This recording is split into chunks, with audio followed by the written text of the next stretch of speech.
अजून किती वेळ असाच रुसून बसणार आहेस? बाप रे, लय राग आलाय वाटतं. एवढा राग तब्येतीसाठी ठीक नाही राव्या. ए, आहे का? तुला सांगितलं ना तू राग सोड म्हणून. आता काय रे लहान पोरांसारखं रुसून बसलायस? मी नाही बोलणार तुझ्या सोबत. अरे रव्या,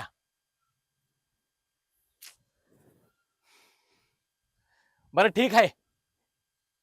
येतो मी तुझ्या बरोबर त्या डॉक्टरकडे. किती वाजता जायचं सांग. काय काय माहिती शपथ. तुझी शपथ रे बाबा. बस. पण तू असं रुसून बसू नको. तू माझ्याशी बोलला नाहीस तर मला करमत नाही, माहिती आहे ना तुला. अरे सोन्या, मला तरी कुठं करमत तुझ्या शिवाय. तू असं हट्टी आहे ना, म्हणून मला असं वागावं लागतं. म्हणजे काहीही झालं तरी मला तू त्या डॉक्टरकडे घेऊन जाणारच आहे ना. येडा कुठला. अरे बाबा, मैत्रीचं नातं आहे ना आपलं, ते मला निभावं लागणार ना. उद्या तुला काय झालं तर मी कसं जगणार? आणि एकूणता एक मैत्र आहे तुम्हा. सोन्या, तू आहेस ना तर मी आहे, तू नाहीस ना मी बी नाही. अरे येड्या, तुला सोडून मी कुठे बी नाही जाणार. पाण्याविना मासा राहू शकतो का? मग या रव्या बिना सोन्या कसा राहणार?